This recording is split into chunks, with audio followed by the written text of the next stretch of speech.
Hello everyone and welcome back to the garden. It is June 6th down here in Southern Ontario, and I'm going to go ahead and walk you through my garden at this point to inspire, or if you just want to check in and see, where we're at in this region, provided the climate and provided the weather that we've been having, and so you can just relax and know that's exactly where you need to be. So over here we are seeing that the forget-me-nots have finished blooming and the rhododendron is absolutely gorgeous in full bloom. So if you have azaleas or rhododendron, then they're probably going to start blooming soon. We've got Solomon seal over here that's actually starting to fade, but the hostas are definitely in full force. We've got some false indigo over here that is just beginning to open up. Same thing with the peonies. We have a few different varieties of peonies that are coming up and beginning to open up. And I've grown these from tubers as a bare root plant. So this is their first year flowering, which is very exciting.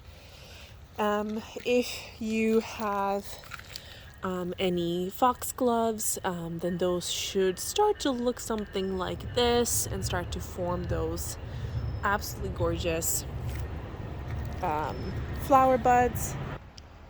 Over here we have some hardy geraniums that have beautifully begun to bloom, some more peonies that are coming in, and gorgeous hostas. The lilac has faded. Now it's just going to be foliage. Bleeding hearts are going to be fading, and some more forget-me-nots that are going to be fading. If you have any, again, hostas back here, but if you have any varieties of stonecrop, then they are just growing, and you won't be seeing any probably flowers on this one yet, but there is a couple of varieties that you might start to see some growth. We have some foliage. Sweet alyssum is blooming, which is gorgeous, and a lupin is beginning to form its flower head as well. And we're going to move over into the veggie garden. So over here in the veggie garden, any of the radishes that I kept in have started to go to seed, which is fine. I'm going to leave them there and collect the seeds. Brassicas are looking strong. Peas are hopefully going to start to flower and produce some pods soon.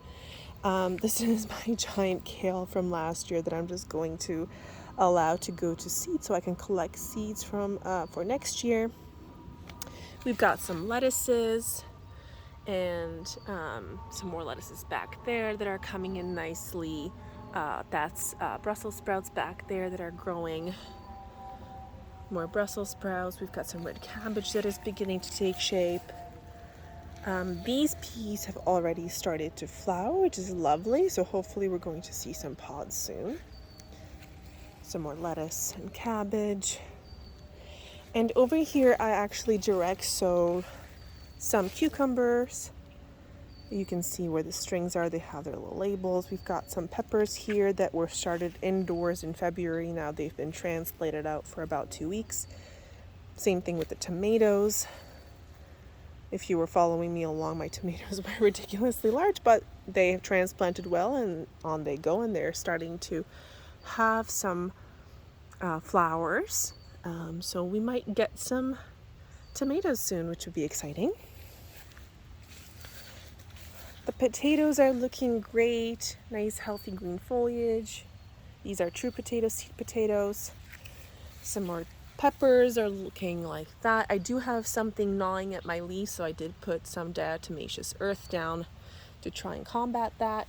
And some more gorgeous leafy tomatoes that are doing really well. And some more peas that have not yet begun to flower. These ones are significantly taller than the other variety. I'm not sure what's going on with these guys. And my wild self-seeded parsley and kale. Again, I put some diatomaceous earth to sprinkle that on on there today after the rains. That's starting to grow nicely, and unfortunately my pak choi just bolted. I didn't really get much use of it because it was cold and hot and cold and hot, and I think it just didn't serve the pak choi very well, so didn't get much from that. But that's what it's looking like so far. In the main area of the garden, veggies, potatoes again, with the veggies and the flowers. At the very early beginning of June down here in Southern Ontario. So I hope that's helpful for you guys, just to kind of check in and see. I know for me, I'm always trying to look for gardens in my zone, in my region, to see if things are going as they should, if my plants are growing at the rate that they need to be growing, or if there's something that I should be doing differently. So hopefully that helps you kind of have a checkpoint if you live down in Southern Ontario, especially near Lake Ontario. That's kind of where I'm at. So if you're anywhere along those lines, then you're probably doing okay, because I'm right there with you.